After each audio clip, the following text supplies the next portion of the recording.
Saturday రోజు అమ్మగారు girl friend cinema పెట్టారు, ఎంజాయ్ చేశారు బాగా.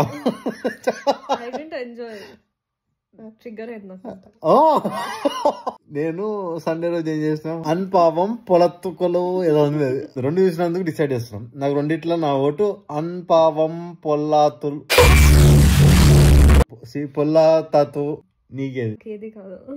ఏది కాదు, ఎందుకంటే అవన్నీ male chauvinistic, egoistic, chauvinistic pigs, ఇంకేంటి మిసోజనిస్టిక్, బాకాస్, ఫ్యాసిస్ట్. రెండు ఫిలిం డైరెక్టర్ మగోలే కానీ ఆడదా తీయలేదని చెప్పి అట్టయింది. ఫీమేల్ డైరెక్టర్ తీసిన సినిమా కూడా ఉంది. I'm not supporting that. No. నీ బాధ ఏంటి మరి? తెలుసు కదా ఉంది, చూసా. అది నచ్చిందా? మరి ఏం నచ్చింది నీకు? రెండు నచ్చలేదు నాకు. ఓకే బానే ఉన్నాయి. ఈ రెండిట్లో ఓటేదని అడిగా సింపుల్ గా. దీనికి దేనికి? అన్పావం పొల్లత్తు.